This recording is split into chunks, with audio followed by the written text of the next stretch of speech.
Episode की शुरुआत में हम देखते हैं कि मॉम जाओ को अपोलोजाइज करने के लिए बोल रही होती हैं, लेकिन आंटी मना करती है और बोलती है कि हम लोग तो फैमिली है और ये सब करने की कोई भी ज़रूरत नहीं है। लेकिन फिर भी मॉम जाओ को माफ़ी मांगने के लिए कहती है। इसी बीच हम चेंगवान को देखते हैं जिसे जाओ घर पर लेकर आ गया था और वो उसे साथ में अंदर लेकर आ रहा था।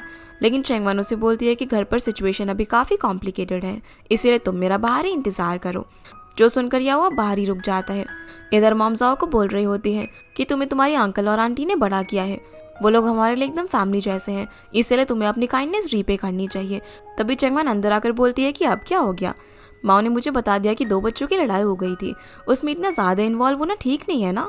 अगर पेरेंट्स ही बच्चों को डिसिप्लिन नहीं करना सिखाएंगे तो दूसरे लोगों को तो उन्हें सिखाना ही पड़ेगा ना।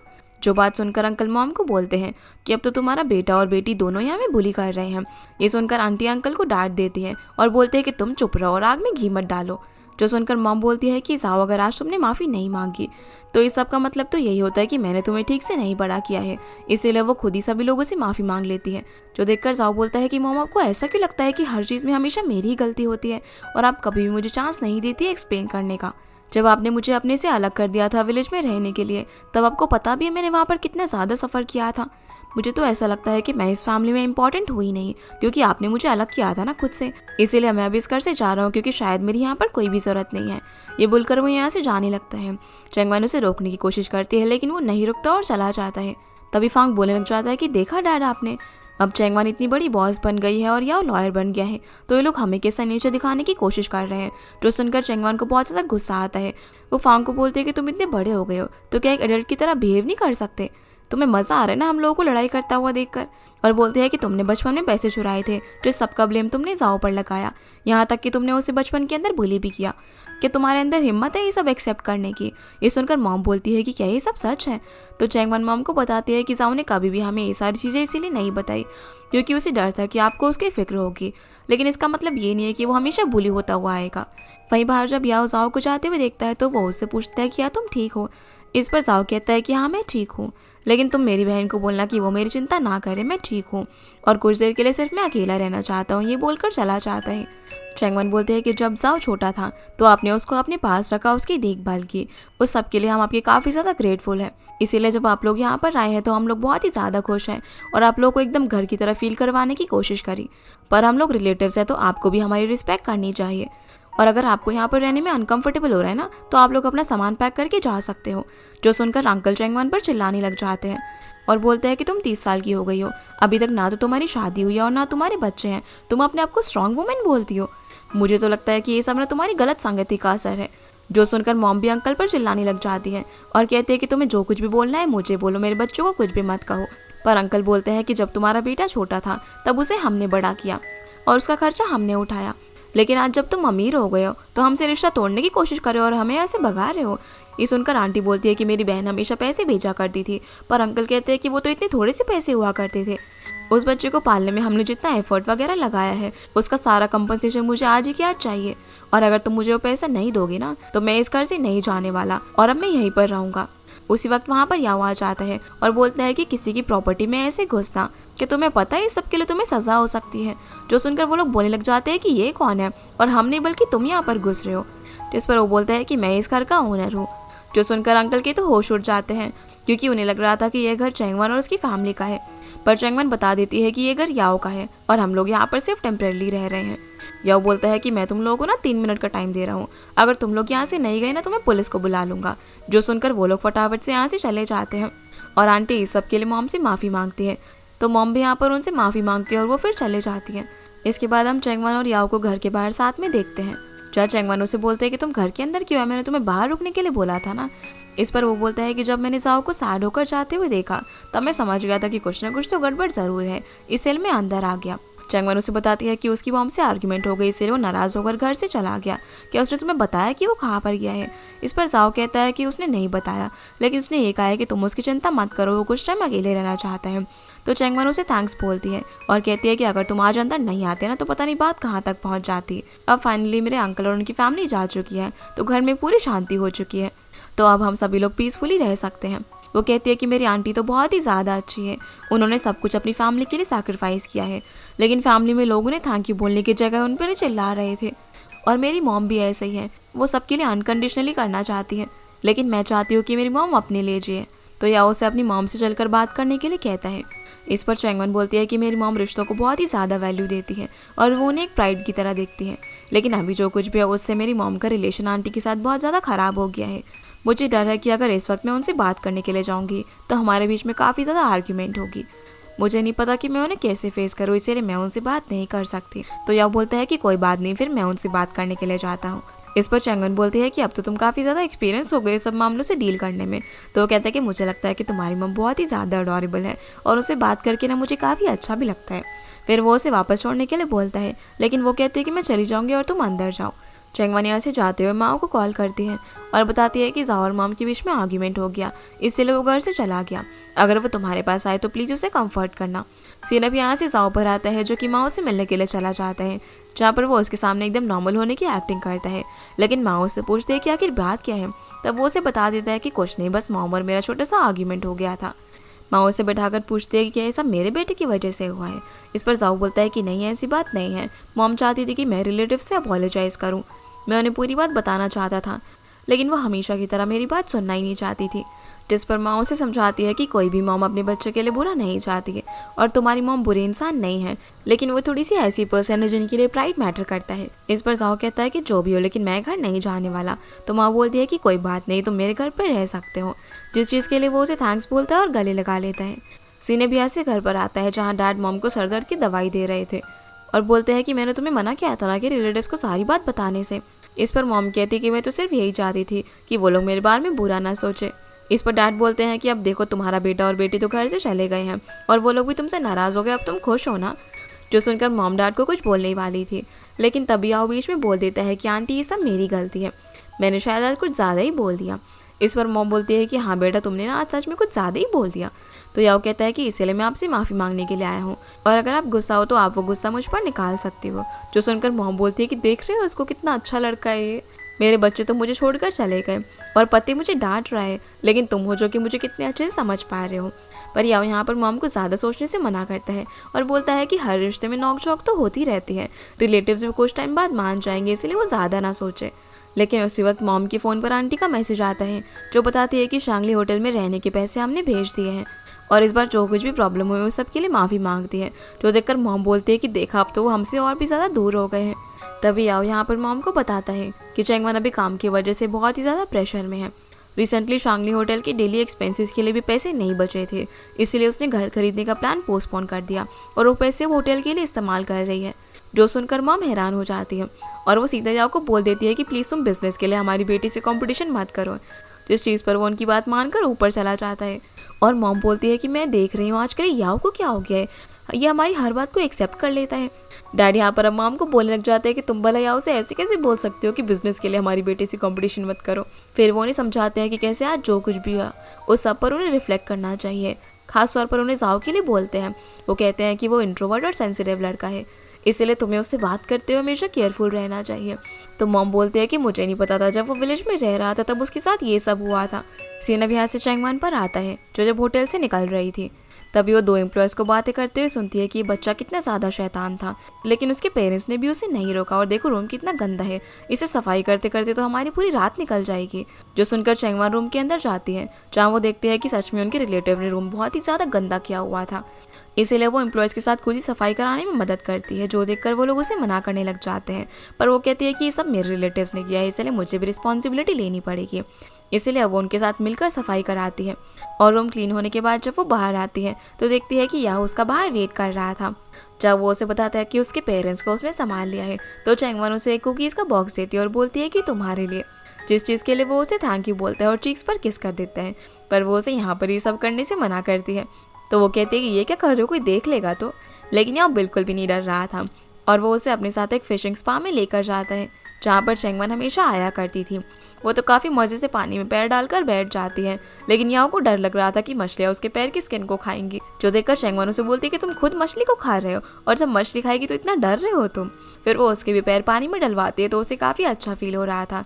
यहाँ पर वो बातों ही बातों में उसे आज घर चलने के लिए बोलता है, लेकिन चैंगवन बोलती है कि वो फिलहाल थोड़ा सा टाइम चाहती है ताकि उसकी मॉम और वो दोनों ही कूल डाउन हो जाए, जिसके बाद में वो इस सब के बारे में बात कर लेंगे। इसलिए याओ भी उसे कुछ नहीं बोलता और दोनों यहाँ पर साथ में अच्छा टाइम स्पेंड करते हैं। दूसरी तरफ आधी रात में मॉम चेंगवान के घर आने का वेट कर रही थी। वो डैड से बोलती है कि मैंने उसे इतने मैसेजेस और कॉल वगैरह किए, लेकिन उसने एक का भी रिप्लाई नहीं किया है। तो डैड बोलते हैं चेंगवान आज घर नहीं आई है, वो किसी फ्रेंड के यहाँ पर रुक रही है। इस पर मॉम बोलती है कि फ्रेंड, कौन सा फ्रेंड आ गया, कोई कलीग है क्या? तो डैड बोलते हैं कि हाँ शायद कोई कलीग होगा। तो मॉम बोलती है कि लड़का है या लड़की, तुम्हें पूछना चाहिए था ना, सीरियस मैटर पर तुम बिल्कुल भी ध्यान ही नहीं देते। पर डैड उन्हें सोने के लिए लेकर चले जाते हैं। अगली सुबह हम याओ को देखते हैं, जो दोंग को दिखाता है कि चेंगवान ने उसे अपने होटल की कस्टमाइज कुकीज़ गिफ्ट करी हैं।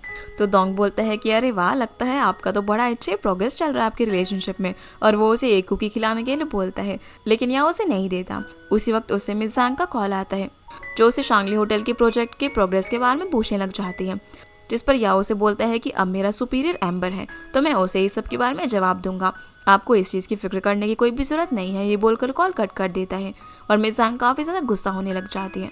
तभी दोंग याओ से पूछता है कि शांगली होटल के बारे में वो क्या करेगा। तो याओ बोलता है कि मैं कोई ना कोई सोल्यूशन ढूंढ लूँगा।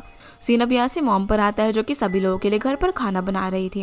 वो उनकी फैमिली ग्रुप में मैसेज करती है कि वो उन लोगों के पसंद का डिनर बना रही है, तो क्या वो लोग घर पर खाने के लिए आ रहे हैं ना, लेकिन कोई भी उन्हें रिप्लाई नहीं करता, इसलिए वो काफ़ी अपसेट हो जाती है।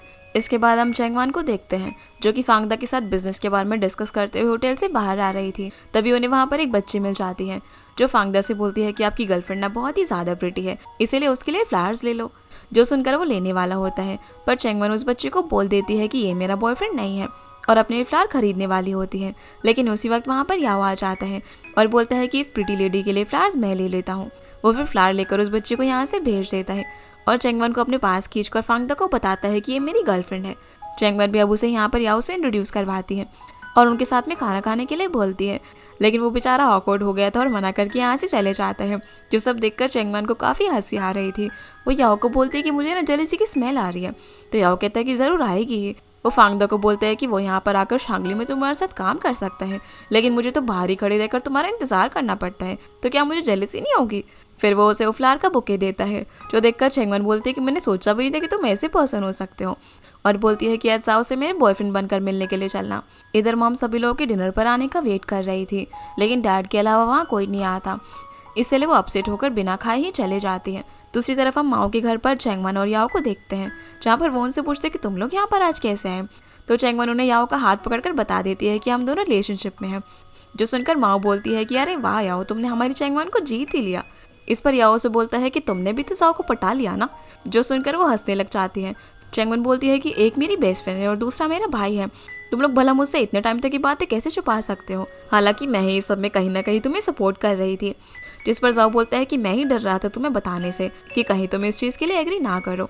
पर चेंगवान बोलती है कि मैं भला क्यों नहीं एग्री करूंगी, मैं तो बहुत ही ज़्यादा खुश हूँ तुम दोनों के रिलेशनशिप से।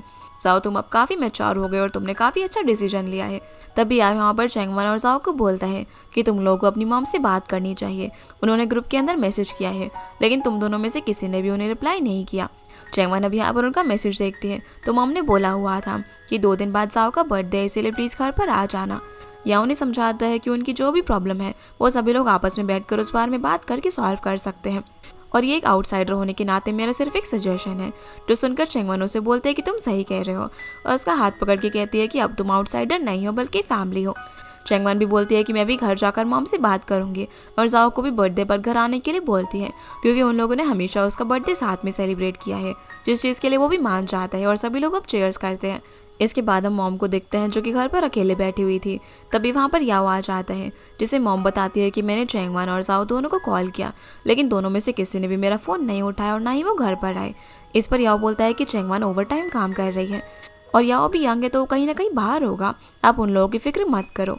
इस पर मॉम बोलती है कि चेंगवान हमेशा काम में बिजी रहती है, वो ठीक से खाना भी नहीं खा पाती, इसीलिए मैं एक काम करती हूँ ना, कल चेंगवान के लिए अच्छा सा खाना बनाकर उसके लिए होटल ले जाती हूँ, जहाँ पर मैं उसे बात करके उसे घर पर लाने की भी कोशिश करूँगी। पर याओ ने होटल जाने से मना करता है। वो कहता है कि चेंगवान वहाँ पर काम करती है, इसीलिए आपको उसे थोड़ा सा स्पेस देना चाहिए। लेकिन मॉम बोलने लग जाती है कि बाहर का खा खा करना उसकी तबीयत खराब हो जाएगी, मैं तो सिर्फ उसकी परवाह कर रही थी ना। ये बोलकर सोने के लिए चली जाती है और याओ को भी सोने के लिए कहती है। अगली सुबह हम चेंगवान को देखते हैं, जो कि कैंडिडेट्स की इंटरव्यू ले रही थी। तभी वहाँ पर जियो भी इंटरव्यू देने के लिए आ जाती है, जो कि उन लोगों की ऑनलाइन मार्केटिंग करने में हेल्प कर सकती थी। वो बताती है कि कैसे जब उसने शांगली को देखा तो उसे एकदम यहाँ पर घर जैसी फीलिंग आई, और बताती है कि उसका घर तो बिल्कुल भी घर जैसा नहीं लगता। उसकी मॉम के लिए तो वो एकदम फर्नीचर की तरह है जो कि उसे कभी नोटिस भी नहीं करती। इसीलिए वो यहाँ पर काम करके अपनी मॉम को दिखाना चाहती है, क्योंकि वो नहीं चाहती कि उनके बीच में जो रिलेशनशिप है वो हमेशा ऐसा ही रहे। और चैंगवन को बोलती है कि कैसे उसकी मॉम बहुत ही ज़्यादा अच्छी है, इसीलिए वो चैंगवन के साथ अपनी जगह स्विच करना चाहती है। इस पर चैंगवन बोलती है कि सभी मॉम अपने बच्चों से प्यार करती है, हालांकि उनके तरीके अलग अलग होते हैं और उसके मॉम के बीच में भी प्रॉब्लम्स वगैरह होती रहती है। और वो उसे अगले हफ्ते से काम पर ज्वाइन करने के लिए बोलती है, जो सुनकर जियो खुश होकर चली जाती है। फिर हम चैंगवन को उसके स्टाफ के साथ मीटिंग करता हुआ देखते हैं, जहाँ पर वो सभी लोगों को सर्विस पर अच्छे से ध्यान देने के लिए बोलती है। जो सुनकर वहाँ का एक एम्प्लॉय जो हमेशा इंटरप्ट करता रहता है वो बोलने लग जाता है कि आपके रिलेटिव ने आकर होटल का पूरा मैस मचा दिया और आप हमें अच्छे से सर्विस करने के लिए बोल रही हो। जिस बात पर मैनेजर क्यों बीच में बोलने लग जाता है कि भले ही वो चैंगवन के रिलेटिव थे, लेकिन उसका पूरा पैसा चैंगवन ने पे किया है और उन्हें कोई भी स्पेशल सर्विस नहीं दी गई है। चैंगवन भी बोलती है कि वो बेशक से मेरे रिलेटिव थे, लेकिन वो होटल के लिए तो गेस्ट ही थे ना, और हमें नहीं पता कि यहाँ पर कैसे गेस्ट आने वाले हैं। जब वो बच्चा लॉबी के अंदर मट से खेल रहा था तब कोई भी स्टाफ यहाँ पर नहीं था उसे रोकने के लिए, और जब उसने दूसरे कस्टमर के लिए प्रॉब्लम क्रिएट की तब भी वहाँ पर कोई नहीं था जो कि उस कस्टमर को हैंडल कर रहा था। इसीलिए हमें अपनी सर्विस पर ध्यान देना है। इसी बीच हम जियो को देखते हैं, जो कि बाहर खड़े होकर याओ को मैसेज कर रही होती है कि अब से मैं शांगली में काम करने वाली हूँ। तभी वहाँ पर मॉम चैंगवन के लिए लंच लेकर आ जाती है, जो जियो को यहाँ पर देखकर हैरान थी। जियो भी यहाँ पर उन्हें आराम से बात करने के लिए बोलती है और कहती है कि चैंगवन अभी मीटिंग कर रही है। तो मॉम अंदर आकर चैंगवन को देखती है और उसे इशारों में बोलती है कि मैं तुम्हारे लिए खाना लेकर आई हूँ। पर चैंगवन उन पर ध्यान न देकर सभी लोगों को बताती है कि उसने सभी लोगों को एक मेल भेजा है जिसमें वो लोग जैसा काम करेंगे उनके हिसाब से उसे पेमेंट मिलेगी। जिस चीज़ से वो एम्प्लॉय बिल्कुल भी खुश नहीं था और बोलता है कि जब ग्रैंड माइस होटल को मैनेज कर रही थी तब ऐसा कुछ भी नहीं हुआ था, लेकिन अब चैंगवन हमें हमारे काम के हिसाब से पैसे देगी। जो सुनकर मॉम बीच में इंटरप्ट कर देती है और बोलती है कि अभी खाना खाने का टाइम हो गया ना, चलो बंद करें मीटिंग वगैरह। जियो ने ऐसा करने से रोकने की कोशिश करती है, लेकिन मॉम सीधा चैंगवन के पास आकर खड़ी हो जाती है और बोलती है कि तुम चाहे कितने भी बिजी हो तुम्हें टाइम पर खाना खाना चाहिए। जो देखकर वो एम्प्लॉय जिसका नाम लियाओ है वो बीच में बोलने लग जाता है। वो बोलता है कि यहाँ पर मीटिंग चल रही है और हम में से किसी ने भी खाना नहीं खाया है, लेकिन चैंगवन की मॉम यहाँ पर उसके लिए खाना लेकर आई है। मुझे तो लगता है कि हम कोई 5 स्टार होटल नहीं बल्कि इनके घर का बिजनेस चला रहे हैं। जो सुनकर चैंगवन को अच्छा नहीं लगता। वो बोलती है कि मॉम अभी मैं मीटिंग में हूँ और सभी लोगों को बोलती है कि जो परफॉर्मेंस रिव्यू क्राइटेरिया है वो उसे आज से इम्प्लीमेंट करती है। बाकी सब कुछ जो मैनेजर क्यू को हैंडल करने के लिए बोलकर मॉम को यहाँ से लेकर चली जाती है उनसे बात करने के लिए, जहाँ वो उनसे बोलती है कि मॉम मैंने आपको मना किया है ना, जब मैं काम कर रही हूँ उस वक्त आप यहाँ पर मत आया करो। मैं सभी स्टाफ के साथ मीटिंग कर रही थी और उन्हें सर्विस के स्टैंडर्ड्स के बारे में बता रही थी, लेकिन इस सब के बीच में मेरी मॉम मेरे लिए लंच बॉक्स लेकर आ जाती है और सभी को खाना खाने के लिए बोलती है। ऐसे में कैसे अपने स्टाफ को कन्विंस कर पाऊंगी ठीक से काम करने के लिए। मॉम बोलती है कि इसमें मैंने क्या कर दिया, मुझे तो सिर्फ तुम्हारी चिंता हो रही थी कि तुम काम में इतने ज़्यादा बिजी रहते हो कि ठीक से खाना नहीं खाती हो, और वो एम्प्लॉय तुमसे कैसे बात कर रहा था जो देखकर मुझे अच्छा नहीं लगा, इसीलिए मैंने बीच में इंटरप्ट किया। इस पर चैंगवन बोलती है कि मॉम मैं 30 साल की हूँ और मुझे पता है कि मुझे अपने स्टाफ को कैसे मैनेज करना है, लेकिन आप ये सब कहाँ समझने वाली हो। इसी बीच हम जियो को देखते हैं जो कि इन दोनों की बातें सुन रही थी। मॉम चैंगवन को बोलते हैं कि जब तुम खुश थी तो तुम घर पर आकर मुझे गिफ्ट्स वगैरह दे रही थी और तुमने मुझे सीनियर यूनिवर्सिटी में जाकर काफ़ी सारी चीज़ें सीखने के लिए भी कहा, लेकिन अब तुम अपसेट हो तो मुझे पर सारा ब्लेम डाल रही हो। चैंगवन बोलती है कि वो सब मैंने इसीलिए किया था ताकि आप अपने लिए कुछ सीखो और लाइफ एंजॉय करो। आप बताओ कि आप अभी अपनी लाइफ से खुश हो। मॉम बोलती है कि मैं तुम्हारी माँ, मुझे तुम्हारे ऊपर फोकस करना चाहिए ना कि अपने ऊपर, और मुझे तुम्हारी चिंता है। चैंगवन बोलती है कि मुझे इतना टेंशन देने से अच्छा थोड़ा अटेंशन और प्यार आपको जाओ को देना चाहिए कि आपको इतनी सी बात समझ में नहीं आती, आप मुझे पागल कर दोगी। चैंगवन ने उन्हें ये बात काफी गुस्से में बोली थी, इसलिए मॉम अपसेट होकर यहाँ से चली जाती है, जो देखकर जियो भी मॉम के पीछे पीछे जाती है। चैंगवन को भी काफी गुस्सा आ गया था और वो सड़क पर बैठकर ही रोने लग जाती है। आपको कॉल करती है, वो उसे बताती है कि कैसे उसकी और उसकी मॉम के बीच में आर्ग्यूमेंट हो गया और इस बार उसने शायद कुछ ज्यादा ही बोल दिया, इसीलिए वो जाकर उसकी मॉम को देखने के लिए बोलती है क्योंकि वो बहुत ज्यादा सैड होगी, जिसके लिए वो मान जाता है। इसके बाद हम मॉम को घर पर सैड देखते हैं। तभी वहाँ पर जियो आ जाती है, जिसे देखकर मॉम पूछते कि तुम यहाँ पर क्या कर रही हो, तो बोलती है कि खाने का टाइम हो गया ना इसीलिए मैं आ गई। तो मॉम उसे पैक किया हुआ लंच बॉक्स देती है और बोलती है कि चैंगवन ने तो खाया नहीं इसीलिए तुम ही खा लो। मॉम फिर यहाँ पर उससे पूछते हैं कि तुम यंग लोगों के दिमाग में क्या चलता है, तो जियो ने ज़्यादा सोचने से मना करती है और बोलती है कि चैंगवन आजकल काम में बहुत ही ज़्यादा बिजी है। अगर मैं उसे अपनी पोजीशन में रखकर देखूं, जब मैं भी काम कर रही हूँ तो मुझे पसंद नहीं होता कि मेरी मॉम बीच में आकर मुझे इंटरप्ट करे, हालांकि उन्हें मेरी ज़्यादा परवाह है नहीं। मॉम पूछते तो फिर तुम्हें कैसी मॉम चाहिए, तो जियो बताती है कि मुझे ऐसी मॉम चाहिए जो कि मेरी परवाह करे, लेकिन बहुत ज़्यादा भी नहीं। उन्हें पता होना चाहिए कि कब रुकना है, वो मुझ पर भरोसा करे और मेरी चॉइसेस को भी सपोर्ट करे। जब मैं कंफ्यूज हो तो मेरे साथ रहे और जब मैं सैड हो तो मुझे एनकरेज करे। जो सुनकर मॉम बोलती है कि लेकिन मुझे नहीं पता कि मैं ये सब कैसे करूँ। चैंगमान जो कुछ भी बोलती है मैं वो सब समझ नहीं पाती और मुझे नहीं पता कि मैं उसकी कैसे मदद करूँ। मैं तो सिर्फ उसके लिए अच्छा खाना ही बना सकती हूँ ना। तो जियो यहाँ पर उन्हें इतना सोचने से मना करती है और बोलती है कि हम लोग के बीच में जनरेशन गैप तो होगा ही ना। तो मॉम बोलती है कि हाँ तुम सही कह रही हो। जब मैंने आज चैंगमान को इतने सारे लोगों के साथ मीटिंग करते हुए देखा तो मैं समझ पाई कि उसे कितना ज़्यादा प्रेशर फील हो रहा होगा। जो सुनकर जियो कहती है कि आप उससे अपसेट हो लेकिन फिर भी आप उसकी कितनी ज़्यादा केयर कर रहे हो, इसलिए मैं चैंगमान से काफ़ी ज़्यादा जेलस फील कर रही हूँ क्योंकि उसकी मॉम ऐसी बिल्कुल भी नहीं थी। वो फिर यहाँ पर मॉम को कंफर्ट करने लग जाती है। तभी वहाँ पर याओ आ जाता है जो जियो को बोलता है कि तुम यहाँ पर क्या कर रही हो। तो बोलती है कि कुछ नहीं, मैं तो सिर्फ आंटी को कंफर्ट करने के लिए आई थी। याओ भी यहाँ पर मॉम को सैड होने से मना करता है और बताता है कि कैसे काम का उस पर बहुत ही ज़्यादा प्रेशर है और वो वहाँ पर सेंटिमेंट से काम नहीं कर सकती, लेकिन वो फिर भी आपकी बहुत ज़्यादा परवाह करती है।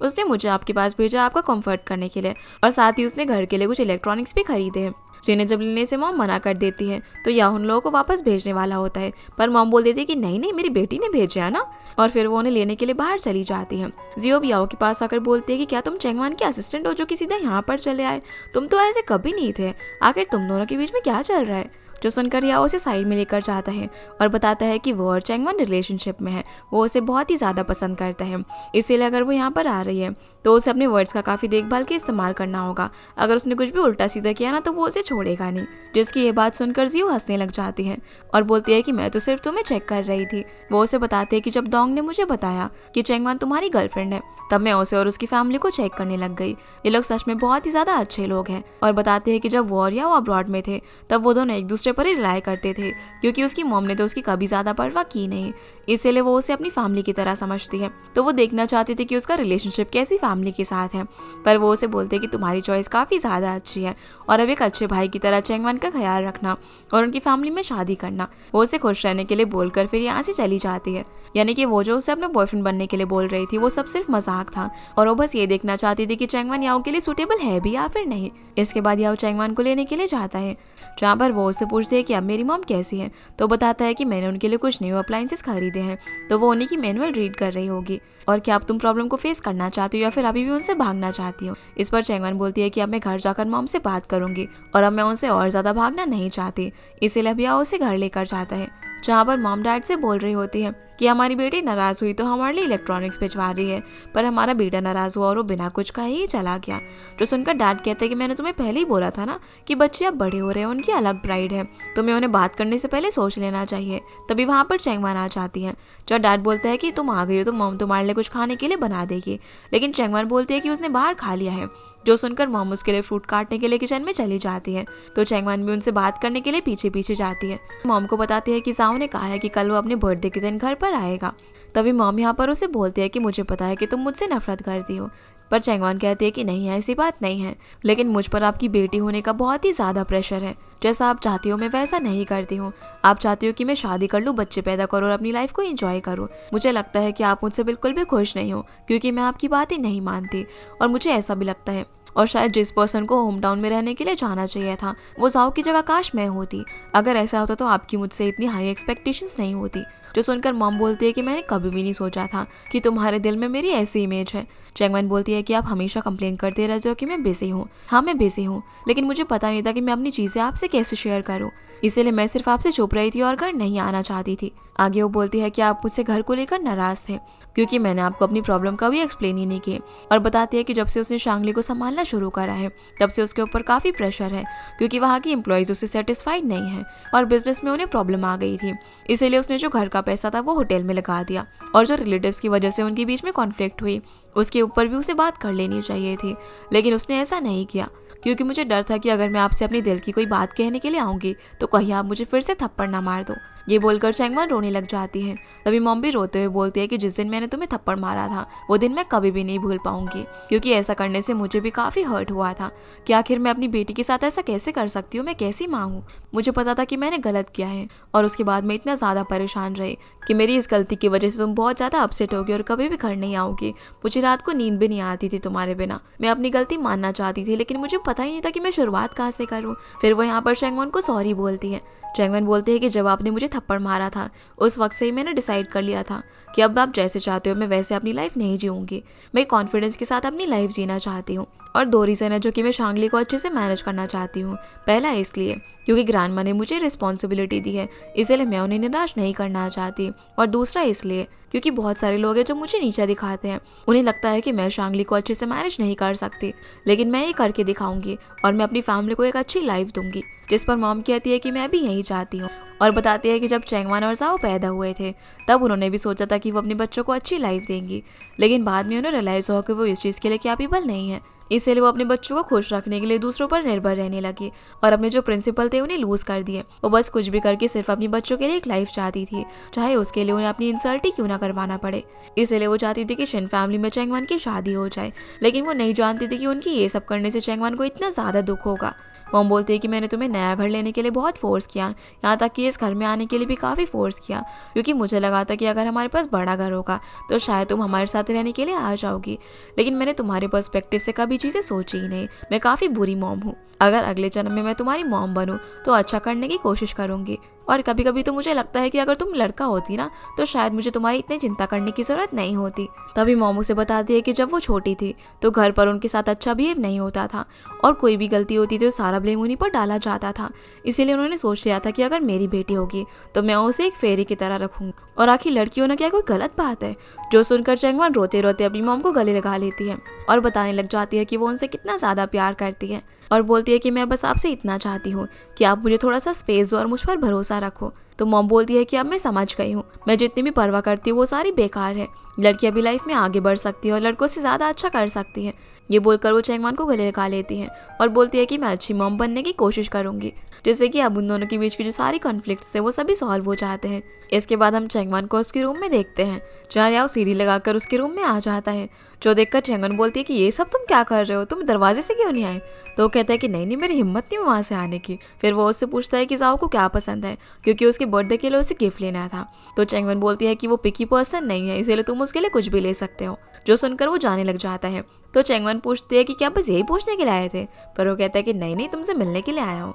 जो सुनकर चैंगवन उसे हक कर लेती है और उसकी इतनी मदद करने के लिए थैंक्स बोलती है।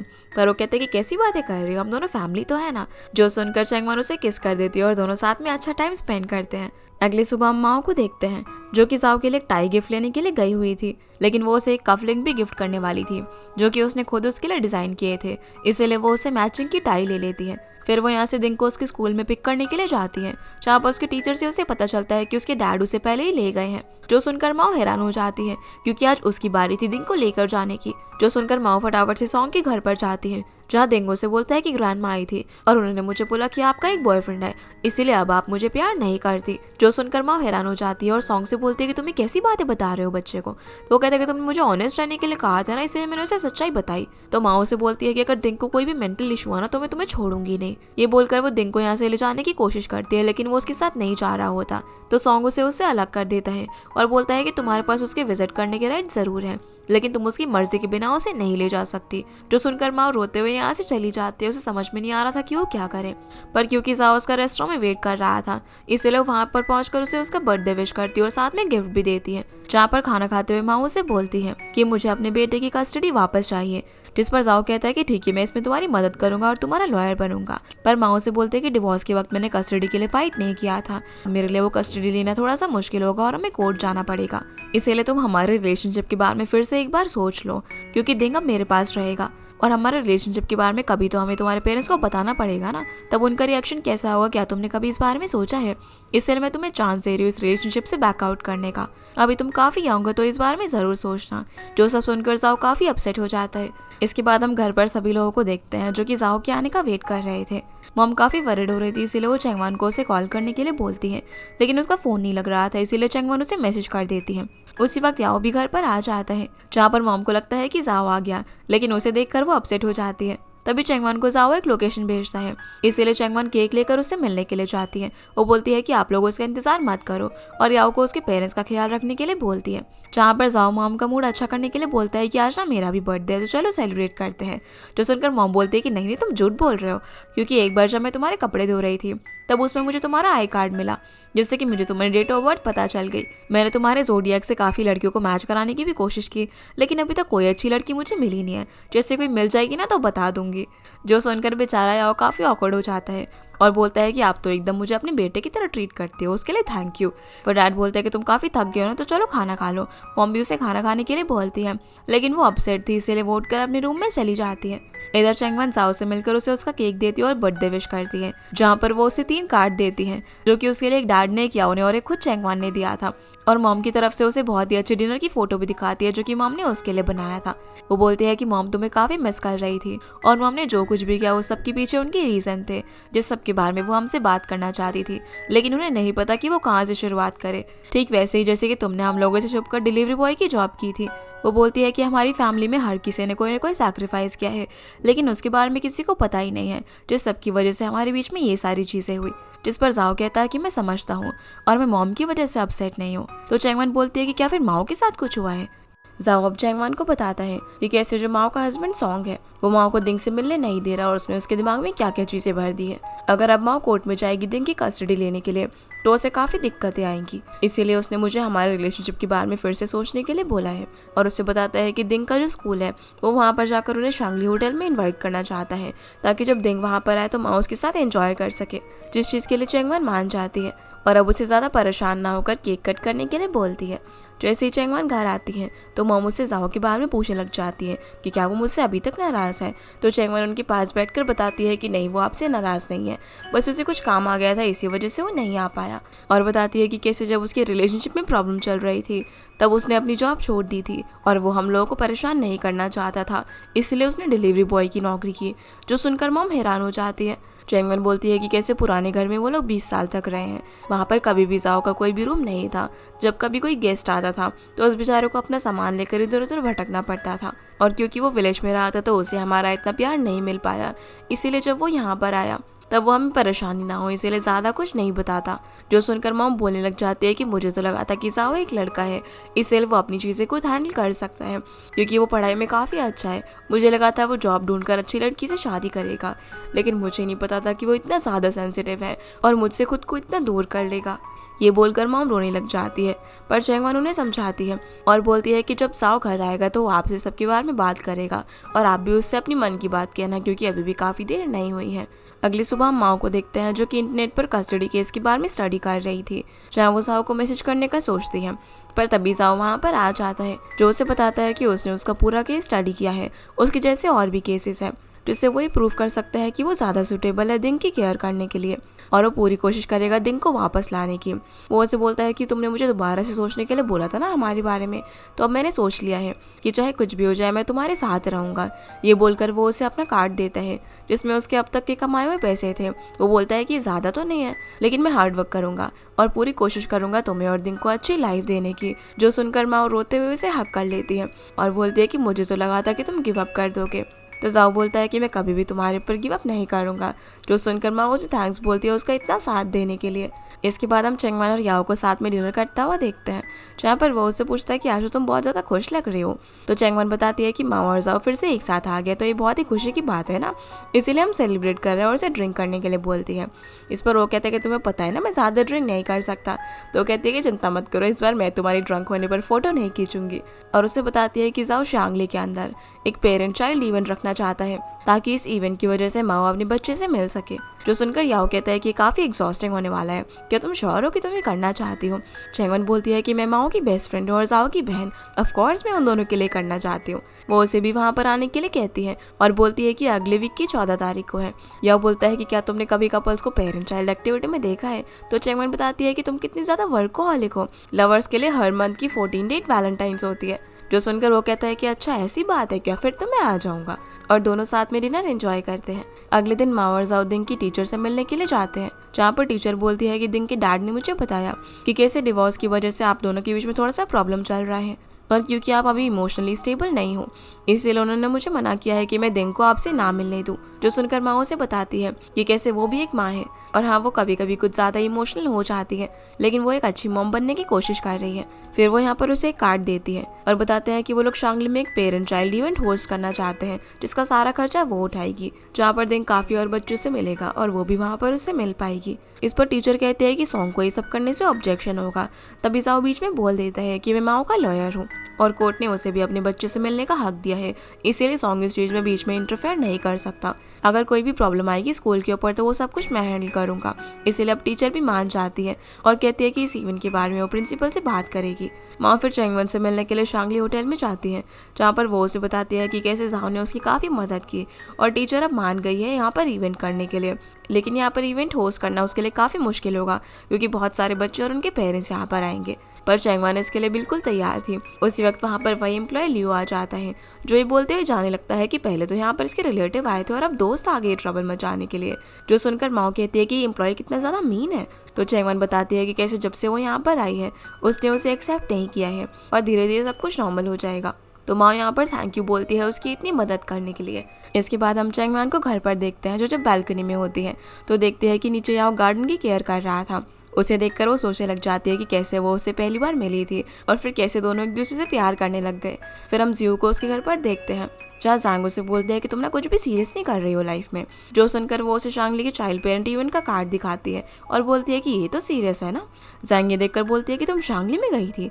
तो बोलती है कि मैं तो हाफ मंथ से वहाँ पर जॉब भी कर रही हूँ और उन लोगों का सोशल मीडिया अच्छे से हैंडल कर रही हूँ, जिस चीज़ के लिए मुझे चैंगवन ने प्रेज भी किया है। अगर आप चाहती हो तो मैं आपके होटल का भी सोशल मीडिया मैनेज करके आपकी मदद कर सकती हूँ।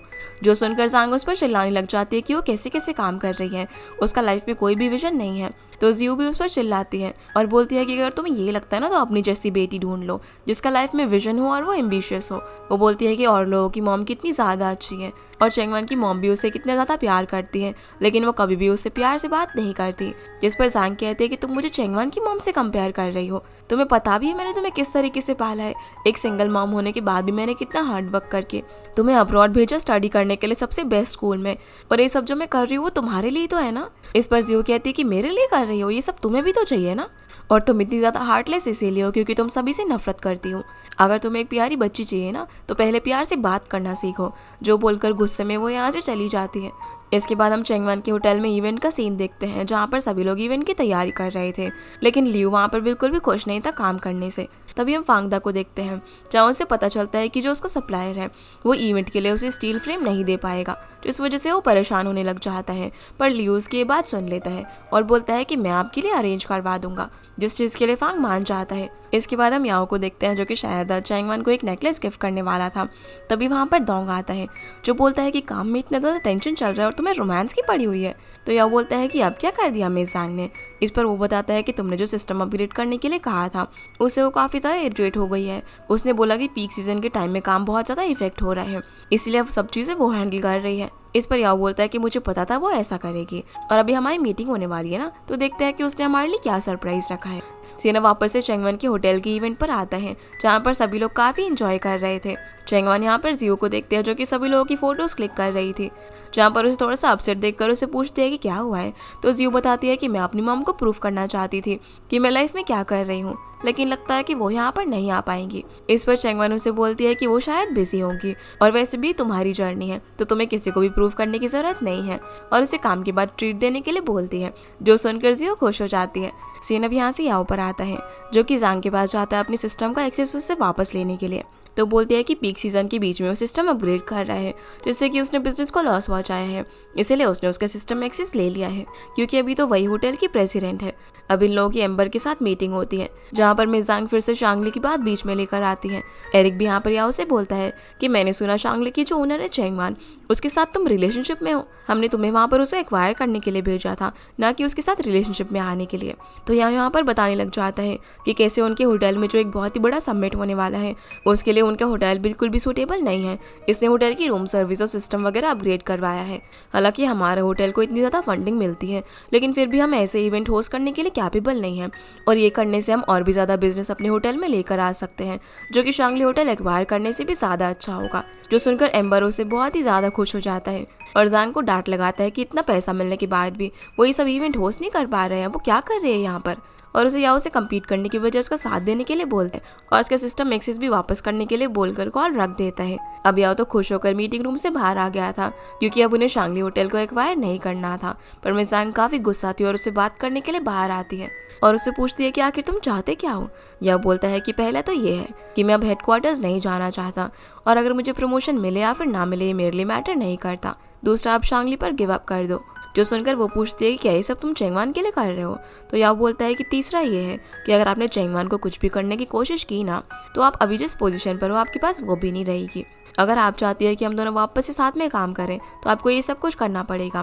जो सुनकर जांगो से बोलती है कि क्या तुम भूल गए कि तुम्हें यहाँ तक कौन लेकर आया है। इस पर वो बोलता है कि मेरा जो भी कर्जा था वो मैंने आपको ऑलरेडी पे कर दिया है और मेरे होते हुए चेंगवान पर कोई आंख उठा के भी नहीं देख सकता। ये बोलकर वो यहाँ से चले जाता है और जांगो से देखती रह जाती है। इसके बाद हम होटल में इवेंट का सीन देखते हैं जहाँ पर सभी बच्चों को टास्क दिया जाता है कि उन्हें कुछ हर्डल्स पार करके अपनी मॉम को बचाना था जिन्हें एक वुल्फ ने पकड़ रखा था। सभी बच्चे अपनी मॉम को बचाने के लिए चले जाते हैं लेकिन दिंग वहीं पर खड़ा रह जाता है। तो जाओ उसके पास आकर उससे पूछता है कि तुम अपनी मॉम को बचाने के लिए क्यों नहीं जा रहे हो। इस पर वो बोलता है कि मॉम मुझसे प्यार नहीं करती है, मॉम का भी एक बॉयफ्रेंड है। तो जाओ से बोलता है कि तुम्हारी मॉम ने मुझे बताया कि तुम कितने अच्छे बच्चे हो। वो उसकी तारीफ करने लग जाता है और बोलता है कि अगर तुम अपनी मॉम को बचाने के लिए नहीं जाओगे ना तो वुल्फ उन्हें पकड़ के खा जाएगा और वो काफ़ी सैड होगी। ये सुनकर वो बोलता है कि मैं अपनी मॉम को बचाऊंगा, मैं उन्हें सैड नहीं होने दूंगा और वो फटाफट से उसे बचाने के लिए जाता है। जो देखकर माओ काफ़ी ज़्यादा खुश होती है। अब जब सभी बच्चे खेल रहे थे तभी माओ जाओ के पास आती है और उसकी इतनी मदद करने के लिए उसे थैंक्स बोलती है, उसे पानी पिलाती है। जहाँ पर जाओ से बोलता है कि जब मेरी हाइट छोटी थी तब तुम बार बार मेरे सर पे हाथ रख के अपना इफेक्शन दिखाती थी, लेकिन अब मैं बड़ा हो गया तो मैं भी ये करना चाहता हूँ। वो फिर उसके सर पे हाथ रख के बोलता है कि मैं तुम्हारे साथ हूँ। जो देखकर वो शर्माने लग जाती है और बोलती है कि क्या कर रहे हो, सभी लोग देख रहे हैं। जिनको इस तरीके से देखकर चेंगवान भी उनके लिए काफ़ी खुश होती है। अब जब यहाँ पर कुछ बच्चे परफॉर्म कर रहे थे तभी चेंगवान देखते हैं कि बच्चों के पीछे जो बड़ा सा बैनर लगा है वो काफ़ी ज़्यादा हिल रहा है। इसीलिए वो पीछे जाकर चेक करती है तो देखती है कि वहाँ पर एक डंडी टूटी हुई थी। वो बैनर को गिरने से बचाने के लिए उसे पकड़ लेती है और मैनेजर क्यू को फ़ोन करके फांगदो को यहाँ पर भेजने के लिए बोलती है। पर तभी वहाँ पर याओ आ जाता है उसकी मदद करने के लिए, जो बोलता है कि सॉरी मैं थोड़ा सा लेट हो गया। पर वो कहती है कि नहीं तुम बिल्कुल टाइम पर आए हो और उसे बोलती है कि मैंने तो तुम्हें यहाँ पर एंजॉय करने के लिए बुलाया था लेकिन तुम मेरे साथ काम कर रहे हो। पर वो कहता है कि कोई बात नहीं, वैसे ही मुझे तुम्हारे साथ काम करना अच्छा लगता है। जो सुनकर चेंगवान उसके चीक्स पर किस कर देती है। फिर जब बच्चों की परफॉर्मेंस हो जाती है तो वो लोग वहीं पर बातें करने लग जाते हैं जहाँ याओ उसे अपना लाया हुआ नेकलेस गिफ्ट करता है, जो देखकर चेंगवान काफ़ी ज़्यादा खुश होती है। याओ उसे अब वो नेकलेस पहनाता है जिसके लिए वो उसे थैंक्स बोलती है और उसके गालों पर जो लिपस्टिक लगी हुई थी उसे साफ कर देती है। इवेंट खत्म होने के बाद चेंगवान फांग को डांट रही होती है कि कैसे उसने बैनर लगाया था वो टूटकर गिरने वाला था, उससे वहाँ पर एक्सीडेंट हो सकता था और बच्चे इंजर्ड हो सकते थे। जो सुनकर वो उसे माफ़ी मांगता है। वो बताता है कि वो स्टील बैनर अरेंज नहीं कर पाया था, इसीलिए लियाओ की मदद से उसने ये बैनर अरेंज किया और उसे पता नहीं था कि हवा इतनी ज़्यादा तेज़ होगी। जो सुनकर वो हैरान हो जाती है और उसे बोलती है कि तुम बिजनेस ओनर हो, तुम्हें सारी चीज़ें खुद से चेक करनी चाहिए थी ना। जो सुनकर फांगदा यहाँ से चला जाता है और चेंगवान अगले दिन मैनेजर क्यू को स्टाफ के साथ एक मीटिंग होल्ड करने के लिए बोलती है। जिसके बाद हम याओ को देखते हैं जो कि दोंग को जाकर बताता है कि उसे प्रमोशन मिल गया और वो प्रेसिडेंट बन गया है। जो सुनकर दोंग उसके लिए काफ़ी ज़्यादा खुश होता है। अगली सुबह हम चेंगवान को पूरे स्टाफ के साथ मीटिंग करता हुआ देखते हैं जहाँ पर वो सभी को बताती है कि कल जो इवेंट हुआ था वो बहुत ही अच्छे से गया। फिर वो उन्हें बताती है कि जो फांगदा की वेडिंग प्लानिंग कंपनी थी उन लोगों के साथ अब वो कोलैबोरेट नहीं कर रहे हैं। जो सुनकर सभी लोग हैरान हो जाते हैं कि ऐसा क्यों है। तभी चेंगवान सभी के सामने बताती है कि कैसे वो लोग लुओ को भी कंपनी से निकाल रहे हैं क्योंकि कल जो इवेंट हुआ था उसके अंदर लुओ ने ही वो बैनर लगवाया था और जानबूझकर उसने वो लो क्वालिटी का लगवाया था ताकि वहाँ पर कोई इंसिडेंट हो जाए। वो बोलती है कि मैंने सभी लोगों को समझाया था ना अच्छे से काम करने के लिए, लेकिन वो ऐसी हरकतें कर रहा है। जो सुनकर मैनेजर की उसे एक और चांस देने के लिए बोलते हैं। इस पर चेंगवान बोलती है कि जब से मैं यहाँ पर आई हूँ मैंने उसे काफ़ी चांस दे दिए हैं, लेकिन वो हमेशा से ही उसे नीचा दिखाता आया है और वो ये सोचता है कि वो एक बेवकूफ़ लड़की है। और इतना ही नहीं, उसने कंपनी से कुछ सामान भी चुराए थे जिसकी सीसीटीवी फुटेज उन लोगों के पास है। जो सुनकर लियो बोलने लग जाता है कि उस सामान की कीमत इतनी थोड़ी ना थी और सभी लोगों को भड़काने की कोशिश करने लग जाता है। वो बोलता है कि बाकी जो होटल है वहाँ पर बहुत ज़्यादा अच्छी सैलरी मिलती है और काम का इतना प्रेशर भी नहीं है। और चेंगवान के बारे में उल्टी सीधी बातें करने लग जाता है कि वो कितनी ज़्यादा हार्टलेस है। जो सुनकर चेंगवान बोलती है कि अगर तुम अभी यहाँ से नहीं गई तो मुझे पुलिस को बुलाना पड़ेगा। ये सुनकर वो एक लड़की के हाथ से ड्रिंक लेकर चेंगवान के मुंह पर फेंक देता है जिससे कि सभी लोग हैरान रह जाते हैं और उसे पकड़कर यहाँ से बाहर ले जाने लगते हैं। इसी के साथ ये एपिसोड यहीं पर खत्म हो जाता है। तो गाइस ये थी आज की वीडियो एंड आई होप आप लोग को ये वीडियो पसंद आई होगी। तो इस वीडियो को लाइक कर चैनल को सब्सक्राइब जरूर कीजिएगा। आपसे फिर मिलते हैं अगले एपिसोड में, तब तक के लिए गुड बाय।